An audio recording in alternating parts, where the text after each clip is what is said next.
বাংলাদেশে পথে প্রান্তরে খামারের কিন্তু অভাব নাই, তাই তো আমরা খামার দেখলেই সেখানেই থমকে যাই। সুপ্রিয় দর্শক শ্রোতা বন্ধুরা, এই মুহূর্তে আমার পাশে একটা খামার, ছোট্ট খামার হলেও চোখ কিন্তু জুড়িয়ে, সবগুলো ডিমের হাঁসের খামার, এবং দেখলেই আমরা থমকে যাই। আমাদের খামার ও খামারি চ্যানেলের টিমটা আসলে খামার দেখলেই মূলত সেখানে আমরা একটু হলেও যেন আপনাদের দেখাতে পারি যে খামার ব্যবস্থাপনা আসলে কতটুকু নির্ভরশীল, সেই সাথে কতটুকু উন্নতির মোড় ঘুরিয়ে দেয়।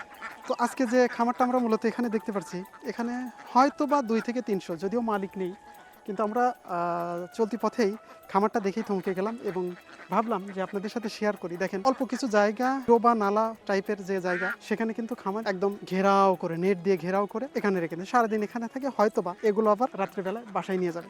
অবশ্যই ডিমের হাঁস, যেহেতু আপনার এখানে সবগুলো মেয়ে হাঁস দেখতেছি, অবশ্যই ডিমের হাঁস এবং ডিমের জন্যই মূলত হয়তো বা করেছেন। তো আপনারা যারা খামার করবেন ভাবছেন, তারাও কিন্তু এভাবে খামার করতে পারেন দেশকে উন্নতি করার জন্য এবং নিজের জীবনের উন্নতির জন্য।